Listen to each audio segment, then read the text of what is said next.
Everyone, आज हम लोग देखेंगे अभिक्रिया की कोटि के आधार पर रासायनिक अभिक्रियाओं का वर्गीकरण। हम लोगों ने देखा है कि अभिक्रिया की कोटि का निर्धारण प्रयोगों के द्वारा किया जाता है। जब हम प्रयोग के द्वारा कोटि का निर्धारण करते हैं किसी अभिक्रिया का, तो कभी 0 मान प्राप्त होता है, कभी 1 मान प्राप्त होता है, कभी 2 मान प्राप्त होता है, कभी भिन्न संख्याएं प्राप्त होती हैं। तो इस प्रकार प्रयोगों के द्वारा ये मान हमें अलग अलग प्राप्त होते हैं। तो उस आधार पर रासायनिक अभिक्रियाओं का वर्गीकरण हम लोग देखेंगे। सबसे पहले 0 कोटि की अभिक्रिया, 0 ऑर्डर रिएक्शन।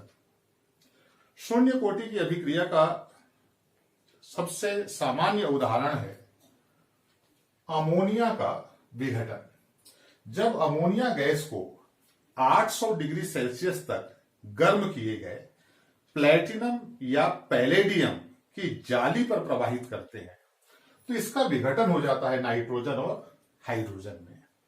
इस अभिक्रिया में यह देखा गया है कि समय बीतने के साथ साथ अमोनिया की सांद्रता बढ़ाने या घटाने से अभिक्रिया की दर पर कोई प्रभाव नहीं पड़ता है। वैसे हम लोगों ने देखा है कि किसी रासायनिक अभिक्रिया की दर अभिकारकों के मोलर सांद्रण के ऊपर निर्भर करती है, लेकिन यहां पर इस अभिक्रिया की दर अमोनिया के मोलर सांद्रण पर निर्भर नहीं करती है। तो वे अभिक्रियाएं जिनकी दर अभिकारकों के मोलर सांद्रण पर निर्भर नहीं करती है, उसे हम 0 कोटि की अभिक्रिया कहते हैं। कारण क्या है? देखिए, जब हम इसके लिए दर समीकरण लिखेंगे तो दर समीकरण में यहां सांद्रण पर निर्भर कर ही नहीं रहा है। अमोनिया की सांद्रता का अभिक्रिया दर में के ऊपर कोई प्रभाव नहीं पड़ रहा है, तो सांद्रण के ऊपर घात क्या लगा देंगे? 0। और जब सांद्रण के ऊपर घात 0 लगा दिए तो अभिक्रिया की कोटि कितनी हो जाएगी? 0 हो जाएगी। तो हम कह सकते हैं ऐसी अभिक्रियाएं जिनकी दर अभिकारकों के मोलर सांद्रण पर निर्भर नहीं करती हैं, 0 कोटि की अभिक्रियाएं कहलाती हैं। ऐसी अभिक्रियाओं में अभिकारकों के सांद्रण में कोई परिवर्तन नहीं होता है। नेक्स्ट हम लोग देखेंगे छद्म कोटि की अभिक्रिया, स्यूडो ऑर्डर ऑफ रिएक्शन। अभी आप लोगों को बताया कि अभिक्रिया की कोटि का मान सदैव 0 या पूर्णांक नहीं होता है। कई बार अभिक्रिया कोटि का मान हमें भिन्न संख्याएं प्राप्त होती हैं, प्रभाज प्राप्त होता है। ऐसी कई अभिक्रियाएं हैं और आपको पहले ही बता दिया है कि यह मान हम प्रयोगों के द्वारा ज्ञात करते हैं। कोई रासायनिक समीकरण को देख करके इसका निर्धारण नहीं होता है। बाकायदा प्रायोगिक निर्धारण की विधियां हैं जिसके द्वारा किसी अभिक्रिया के लिए कोटि का निर्धारण किया जाता है। तो ऐसी कई अभिक्रियाएं हैं जब हम उनकी कोटि का प्रायोगिक निर्धारण करते हैं तो कोटि का मान भिन्न संख्याएं प्रभाज में प्राप्त होता है। ऐसी अभिक्रियाओं को हम छद्म कोटि की अभिक्रिया, स्यूडो ऑर्डर ऑफ रिएक्शन कहते हैं। उदाहरण के लिए एसिटेल्डिहाइड का विघटन। जब एसिटेल्डिहाइड को वायु की अनुपस्थिति में गर्म किया जाता है तब वो विघटित होकर मीथेन और कार्बन मोनोऑक्साइड देता है।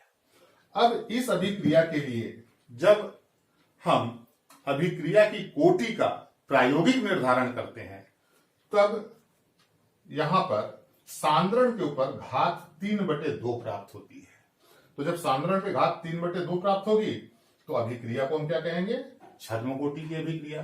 क्योंकि जिन अभिक्रियाओं की कोटि भिन्न संख्या प्राप्त होती है उसको हम कहते हैं छद्म कोटि की अभिक्रिया।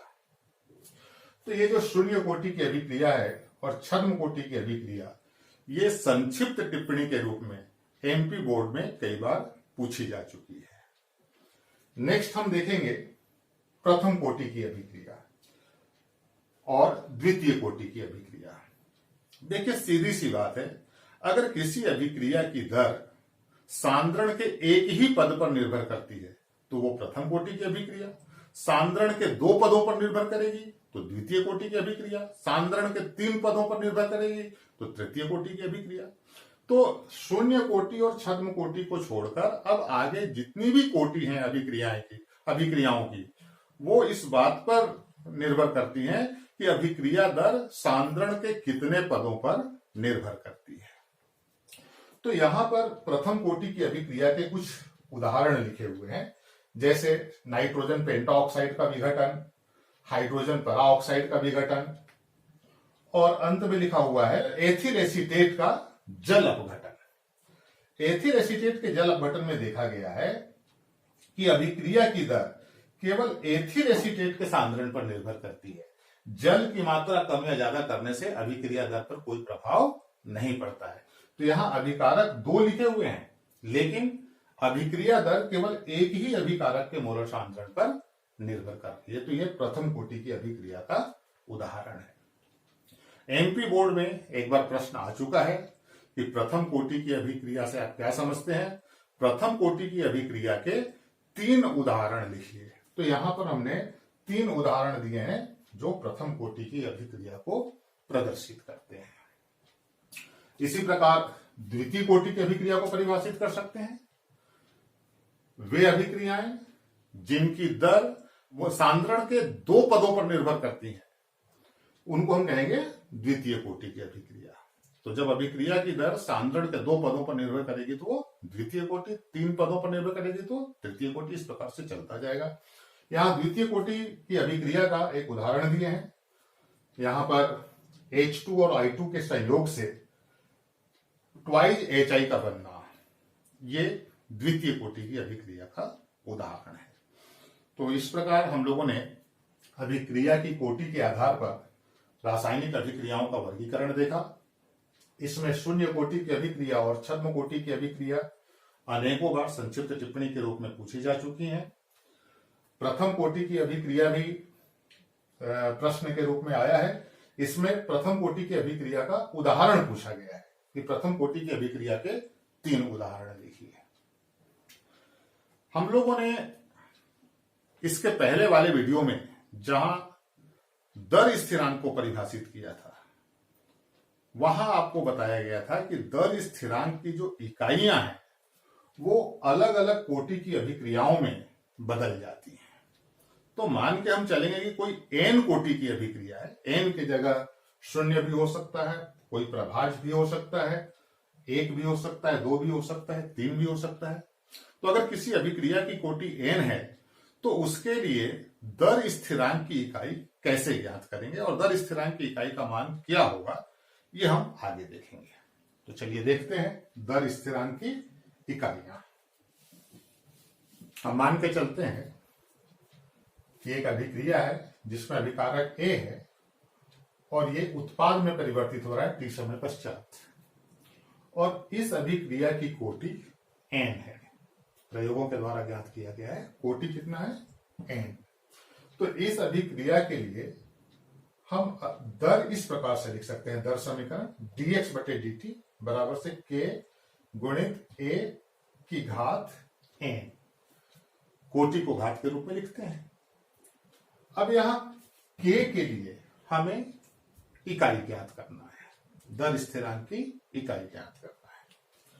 तो देखिए यहां पर जो dx है ये सांद्रण वाला पद है।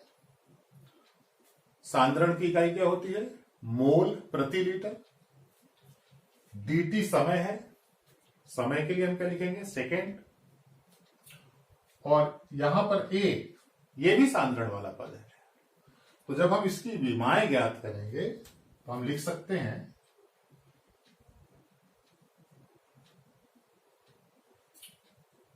ये जो सांद्रण है इसको लिख सकते हैं मोल बटे लीटर, और dt को लिख सकते हैं सेकेंड, और इसकी घात n। तो जहां सांद्रण है वहां मोल बटे लीटर, जहां समय है वहां सेकेंड।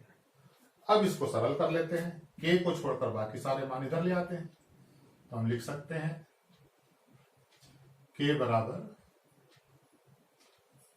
अब ये इसको मोल बटे लीटर नीचे आ जाएगा, ये हो जाएगा 1/सेकेंड, और ये जब इधर आएगा तो लीटर ऊपर चला जाएगा, मोल नीचे, ये हो जाएगा इसकी घात n। इसको सरल कर लेते हैं, सरल कर लेंगे तो मोल बटे लीटर, इसको इधर लिख लेते हैं पहले, तो हो जाएगा लीटर की घात n बटे मोल की घात n गुणित 1/सेकेंड कर लेंगे, तो मोल बटे मोल की घात n, तो ये हो जाएगा मोल की घात 1 माइनस n, यहां घात 1 यहां घात n, ऊपर जाएगा तो 1 माइनस n गुणित लीटर की घात, ये l की घात 1 ऊपर जाएगा तो n माइनस 1, और ये सेकेंड ऊपर जाएगा तो इनवर्स हो जाएगा, सेकेंड इनवर्स। तो इस प्रकार यदि किसी अभिक्रिया की कोटि n है तो उसके लिए k की इकाई इस सूत्र के द्वारा हम ज्ञात कर सकते हैं।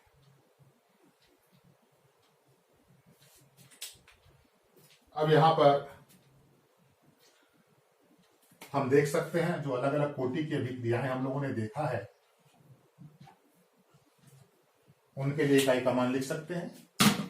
हम लोगों ने शून्य कोटि देखा, छद्म कोटि देखा, प्रथम कोटि, द्वितीय कोटि। तो छद्म कोटि में तो भिन्न संख्या प्राप्त होती है और अलग अलग भिन्न प्राप्त हो सकते हैं। तो हम शून्य कोटि के लिए देखेंगे, प्रथम कोटि के लिए देखेंगे और द्वितीय कोटि के लिए देखेंगे। और छद्म कोटि में तो जो पर्टिकुलर अभिक्रिया होगी उसकी घात के अनुसार इकाई का मान प्राप्त होगा। तो पहला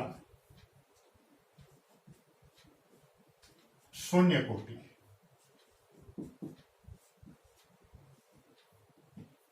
तो n बराबर शून्य अगर रखते हैं तो यहां हो जाएगा